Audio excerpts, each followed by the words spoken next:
UP की सरजमी पर 2022 में होने वाले विधानसभा चुनाव की सरगर्मियां अब और भी ज्यादा तेज हो गई हैं। हर तरफ पार्टियां अपनी जीत के लिए कई सारे हथकंडे अपना रही हैं, लेकिन सियासत को बारीकी से समझने वाले पूर्व राज्यसभा सांसद मोहम्मद अदीब सभी पार्टियों को एक साथ मिलकर ही लड़ने की सलाह दे रहे हैं ताकि यूपी में बीजेपी का पत्ता साफ हो सके। आखिर क्या क्या खास बातें की मोहम्मद अदीब ने, पेश है इस खास रिपोर्ट में। दिल्ली में देखा 10-12 मुसलमान इकट्ठे थे, इत्तेफाक से मैं भी था, ज़्यादा समाजवादी के थे। उसमें एक खड़ा हो गया, उसने कहा कि वो तो फाउंडर थे। नौजवान खड़ा हो गया, उसने कहा कि आज़म खां के साथ क्या किया इन्होंने, वो तो फाउंडर था। देखिए ना, वहीं सवाल खड़ा हुआ कि शिवपाल तो चचा थे।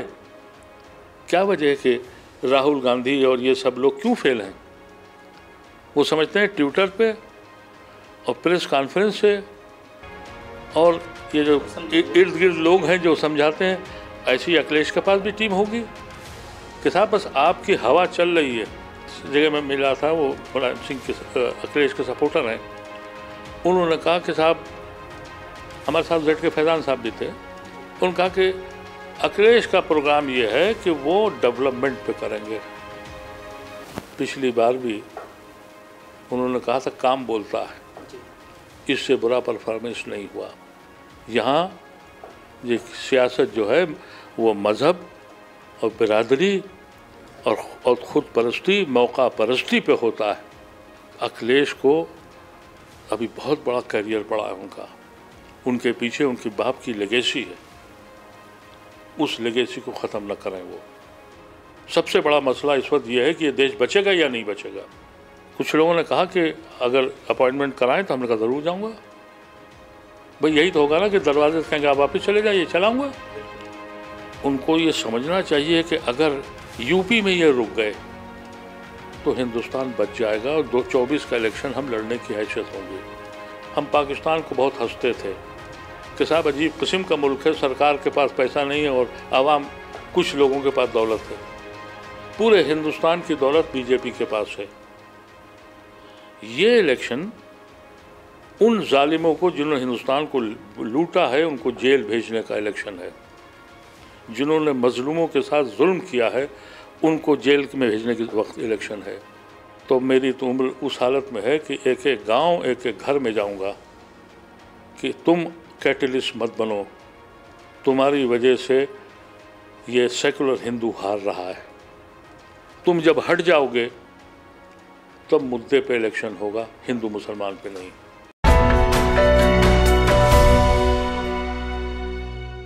इस वक्त हमारे साथ पूर्व राज्यसभा सदस्य मोहम्मद अदीब साहब मौजूद हैं, जिनसे हम आज के हालात पे, सियासी हालात पे और जो आगामी विधानसभा चुनाव हो रहा है 2022, जो तमाम तरीके की पार्टियां अपना अपना समीकरण बना रहे, उसके बारे में बात करेंगे।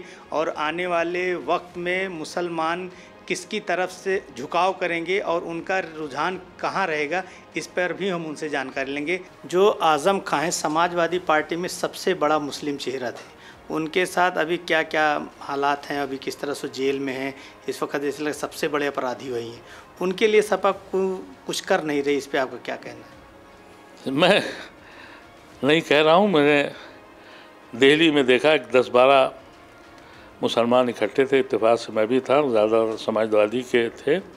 उसमें एक खड़ा हो गया, उसने कहा कि वो तो फाउंडर थे। जब मैंने ये कहा कि Muslims are the most irrelevant community in this country, कोई पूछने वाला नहीं है उसको इतनी सख्त सज़ा मिली है कि उसने जिना को ठुकरा कर गांधी को अपनाया, उसकी सज़ा उसे ये मिल रही है। ये शर्म नहीं आती है इन लोगों को कि हमारे ऊपर करते हो।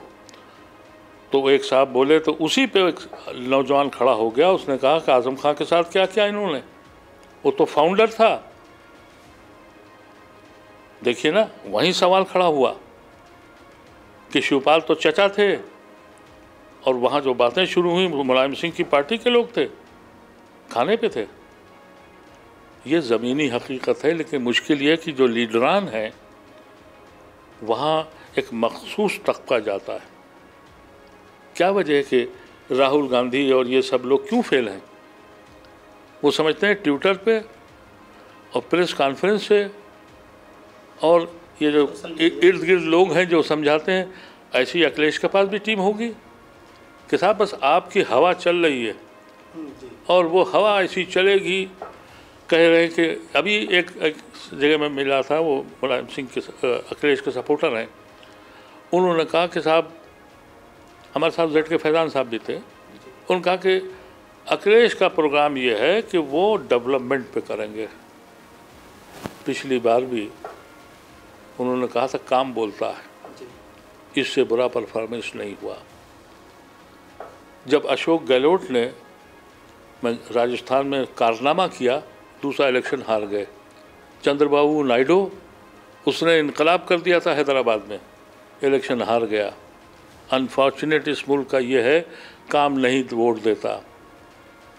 यहाँ ये सियासत जो है वो मज़हब और बिरादरी और ख़ुद परस्ती, मौका परस्ती पे होता है। दूसरे मुल्क के यहाँ मुल्कों में ये काम होता है। तो मैं ये समझता हूँ अखिलेश को अभी बहुत बड़ा करियर पड़ा है उनका, उनके पीछे उनकी बाप की लेगेसी है, उस लेगेसी को ख़त्म न करें वो। तो मैं सारे लीडरों से मिला, अखिलेश यादव से मैंने अभी अपॉइंटमेंट नहीं लिया, हो सकता है न बुलाए मुझे, लेकिन मैंने ममता जी से भी बात की, उन्होंने कहा आ जाओ कलकत्ते। क्या कहते हैं, इनसे बात की, उसके बेटे का उससे बयान आ गया तेजस्वी का कि भाई अपनी अपनी ईगो छोड़ दो। सबसे बड़ा मसला इस वक्त यह है कि ये देश बचेगा या नहीं बचेगा। लेकिन जब इन्होंने मुझे बुलाया नहीं तो मैं मिला नहीं। कुछ लोगों ने कहा कि अगर अपॉइंटमेंट कराएं तो हमने कहा ज़रूर जाऊंगा। भाई यही तो होगा ना कि दरवाजे से कहेंगे आप वापस चले जाइए, चलाऊंगा। लेकिन कोई भी उनको पहुंचाए ये पैगाम, और वो पहुंचाए, क्योंकि एक आदमी को उनको ये समझना चाहिए कि अगर यूपी में ये रुक गए तो हिंदुस्तान बच जाएगा और 2024 का इलेक्शन हम लड़ने की हैसियत होंगे। क्योंकि वजह यह है कि देखिए अब हालत यह है कि इलेक्शन कमीशन तो कोई नाम चीज़ रही नहीं है। ये जो पंचायत के इलेक्शन हुए उसमें साफ थे वो, लेकिन जब उसके ऊपर इलेक्शन का मसला आया तो दौलत, हम पाकिस्तान को बहुत हंसते थे कि साहब अजीब किस्म का मुल्क है, सरकार के पास पैसा नहीं है और आवाम कुछ लोगों के पास दौलत है। पूरे हिंदुस्तान की दौलत बीजेपी के पास है।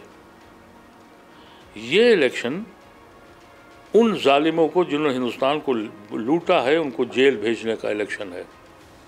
जिन्होंने मजलूमों के साथ जुल्म किया है उनको जेल में भेजने के वक्त इलेक्शन है।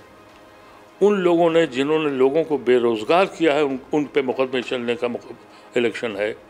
उन किसानों को जिन्होंने सड़कों पे भेज दिया था उनके ख़िलाफ़ मुकदमे चलाने का इलेक्शन है।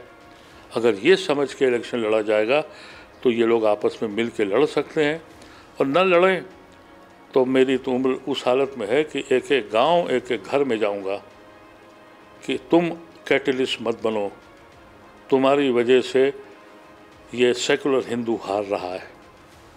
तुम जब हट जाओगे तब मुद्दे पे इलेक्शन होगा, हिंदू मुसलमान पे नहीं। ये थे हमारे साथ मोहम्मद अदीब साहब, पूर्व स्वतंत्र राज्यसभा सदस्य। इनका ये मानना है कि जो आगामी 2024 का इलेक्शन, 22 का इलेक्शन होगा विधानसभा, वो इलेक्शन ये फाइनल करेगा कि आगे 2024 लोकसभा का इलेक्शन होगा या नहीं होगा। इसमें ओवैसी साहब जो आते हैं, जिस तरह से उनके जाने से बिहार में तेजस्वी यादव को नुकसान हुआ, ममता बनर्जी को इलेक्शन में काफ़ी दिक्कतें उठानी पड़ी, वो सेम सिचुएशन यहाँ भी होगी। उत्तर प्रदेश के मुसलमानों से, युवाओं से खास करके उनकी अपील है कि वो समझें, सियासत को जानें और किस में उनका फ़ायदा है उस तरफ रुख करें।